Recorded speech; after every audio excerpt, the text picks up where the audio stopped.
क्या bank Nifty में flat correction पूरा हो चुका है और अब वेरी शॉर्ट टर्म में एक नया अपसाइड मूव देखने को मिल रहा है? बैंक निफ्टी कितना ऊपर जा सकता है?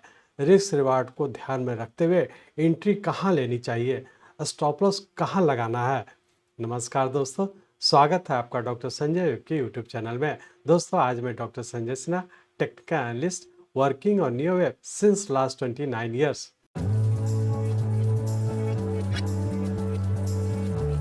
स्टार्ट करने से पहले मैं समझता हूं कि आप लोग निश्चित रूप से डिस्क्लेमर को अच्छे से देखकर पढ़कर समझ लिए होंगे। इस चैनल पर दिए गए सभी कंटेंट एजुकेशनल पर्पस से बनाए गए हैं और इसका उद्देश्य किसी भी प्रकार की एडवाइस या रिकमेंडेशन करना नहीं है। हम सेबी रजिस्टर्ड फिनेंशियल एडवाइजर नहीं है, इसलिए हम आपको स्ट्रिक्टली सलाह देते हैं कि अपने प्रोफेशनल के कंसल्टेशन के बिना आप कोई भी डिसीजन, फिनेंशियल इन्वेस्टमेंट, ट्रेडिंग या कुछ भी ना करें। कुछ भी प्रॉफिट या लॉस होता है तो उसके लिए रिस्पॉन्सिबल आप खुद होंगे। आज के वीडियो में हम देखेंगे कि पिछले हफ्ते बैंक निफ्टी ने हमारा करेक्टिव फॉल का अनुमान कैसे पूरा किया और इस हफ्ते करेक्टिव राइज में क्या संभावनाएं हैं। बैंक निफ्टी में फ्लैट करेक्शन पूरा हो चुका है और अब वेरी शॉर्ट टर्म में एक नया अपसाइड मूव देखने को मिल रहा है। यहाँ आप नियो एनालिसिस की मदद से entry and exit, stop loss और प्रॉफिट बुकिंग का सही तरीका जान पाएंगे। स्टॉप लॉस को ट्रेल करना ना भूलें, बिना समझे ट्रेड नहीं करनी चाहिए। स्मार्ट स्ट्रेटजी अपनाएं और लगातार प्रॉफिट कमाएं। याद रखें, सही धैर्य और अनुशासन ही आपकी सफलता की कुंजी है।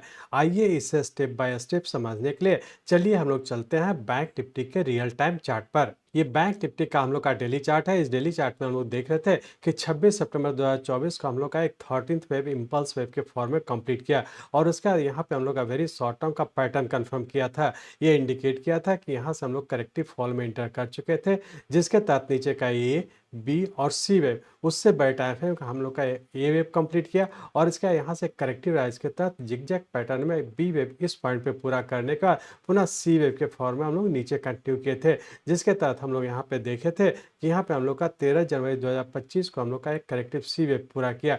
इस तरह से हम लोग कह सकते हैं कि 26 सितंबर 2024 से लेकर के 13 जनवरी 2025 तक के हम लोग का एक फ्लैट पैटर्न का फॉर्मेशन हुआ, जिसके तहत हम लोग का 83 डेज का टाइम लगा। तो हम लोग ये कह सकते हैं कि 26 सितंबर 2024 से लेकर के 13 जनवरी 2025 तक का हम लोग का मीडियम टर्म का एक करेक्शन कंप्लीट करके और पुनः यहाँ से हम लोग करेक्टिव राइज में इंटर कर चुके हैं। अब हम लोग यहाँ पे ये देखने की कोशिश करेंगे कि फ्लैट पैटर्न का करेक्टिव फॉल इस पॉइंट पे पूरा किया, जो कि 13 जनवरी पूरा करके और पुनः यहाँ से हम लोग फिर से एक करेक्टिव राइज में इंटर कर चुके। तो हम लोग अब ये एनालाइज करने की कोशिश करेंगे कि यहाँ से जब ऊपर की ओर कंटिन्यू किया तो इसका सबऑर्डिनेट किस पैटर्न में है और आने वाले समय में क्या होने की संभावना है। तो इसलिए हम लोग इस डेली चार्ट को कन्वर्ट करते हैं आवरली चार्ट में। यहाँ पे हम लोग आवरली चार्ट में आ चुके हैं। इस आवरली चार्ट में हम लोग देख रहे हैं कि यहाँ से हम लोग का करेक्टिव फॉल सी वेव के फॉर्म में नीचे कंटिन्यू किए थे, जिसके तहत नीचे का 1, 2, 3, 4 और 5 वेव इस पॉइंट पे पूरा किया था, जो कि 13 जनवरी 2025 को कंप्लीट करके और पुनः हम लोग एक करेक्टिव राइज में इंटर किए थे। लेकिन यहाँ पे जैसा पिछले वीक डिस्कस किए थे, यहाँ पे हम लोग का वेरी शॉर्ट टर्म का पैटर्न कंफर्म नहीं किया था। ये इंडिकेट कर रहा था कि यहाँ से जो राइज हुआ वो करेक्टिव राइज के तहत ऊपर का ए, बी और सी वेव इस पॉइंट पे पूरा किया। यहाँ भी देख रहे हैं कि हम लोग का वेरी शॉर्ट टर्म और शॉर्ट टर्म का भी पैटर्न कंफर्म नहीं किया।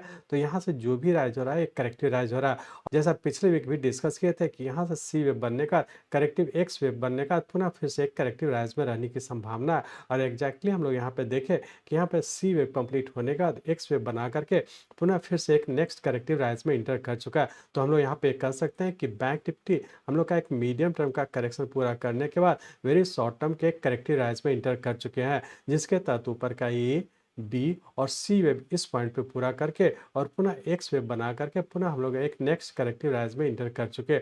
अब यहाँ पे हम लोग देखेंगे कि यदि वेरी शॉर्ट टर्म और शॉर्ट टर्म की बात करें तो यहाँ पर हम लोग ये कह सकते हैं शॉर्ट टर्म का भी हम लोग इस पॉइंट पे कंप्लीट करके वेरी शॉर्ट टर्म के करेक्टिव फॉल में इंटर कर चुका था, जैसा पिछले दिन हम लोग डिस्कस किए थे, जिसके तहत हम लोग का नीचे का स्टॉप लॉस था ये वाला पॉइंट, जबकि इस वीक के लिए हम लोग का first trailing lower stop loss हो जाएगा 48,700 का। इसी लोअर स्टॉप लॉस को फॉलो करते हुए डिक्लाइन पे बाय करके करके ऊपर की ओर कंटिन्यू रखेंगे। सिर्फ ध्यान रखें कि ये हम लोग का करेक्टिव राइज हो रहा है और करेक्टिव राइज के तहत यदि डिक्लाइन पे बाई करते हैं तो ऊपर के लेवल पर जो प्रॉफिट भी बुक करने का कोशिश करेंगे। सिर्फ ध्यान रखें चूंकि यहाँ से हम लोग का एक करेक्शन इस पॉइंट पे पूरा किया था और उसका एक्स वेव बना करके नेक्स्ट एक करेक्टिव राइज पे इंटर किया है, जिसके तहत ऊपर का ये और करेक्टिव बी वेव इस पॉइंट पे कहीं ना कहीं पूरा करके पुनः फिर से सी वेव के फॉर्म में इस पॉइंट पे कहीं ना कहीं ऊपर पूरा होने की संभावना है। तो हम लोग ये कह सकते हैं कि वेरी शॉर्ट टर्म में करेक्टिव राइज के तहत हो सकता है कि ऊपर 51,300 तक भी जाने की संभावना। तो इस चीज को ध्यान में रखते हुए लोअर स्टॉप लॉस को फॉलो करते हुए आई की ओर कंटिन्यू रखेंगे।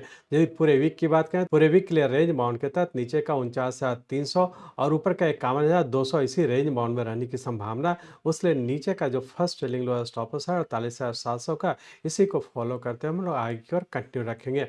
अब हम लोग देख लेते हैं कि मंडे ट्यूसडे को क्या होने की संभावना है। तो इसलिए हम लोग इस आवरली चार्ट को कन्वर्ट करते हैं 15 मिनट के चार्ट में। यहाँ पे हम लोग 15 मिनट के चार्ट में आ चुके हैं। इस 15 मिनट के चार्ट में हम लोग देख रहे हैं कि यहाँ पे हम लोग का करेक्टिव सी वेव पूरा करके और नेक्स्ट हम लोग एक करेक्टिव फॉल में थे, जिसके तहत नीचे का ये बी और सी वेव जो कि उससे बड़े टाइम फ्रेम का हमारा एक्स वेव था और पुनः एक नेक्स्ट करेक्टिव राइज में इंटर कर चुके।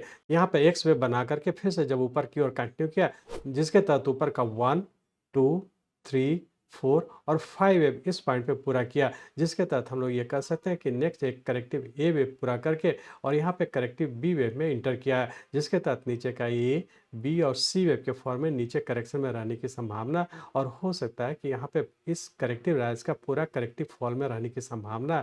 मंडे ट्यूसडे की बात करें तो मंडे ट्यूसडे में रेंज बाउंड के तहत नीचे का 49,500 और ऊपर का 50,700 इसी रेंज बाउंड में रहने की संभावना। इंटरडे के पॉइंट से नीचे का स्टॉप लॉस रखेंगे 49,200 का, इसी लोअर स्टॉप लॉस को ध्यान में रखते हुए डिक्लाइन पे बाय करके ऊपर के लेवल पर प्रॉफिट बुक करें या फिर होल्ड करते हैं तो लोअर स्टॉप लॉस को फॉलो करते हुए आगे की ओर कंटिन्यू रखेंगे।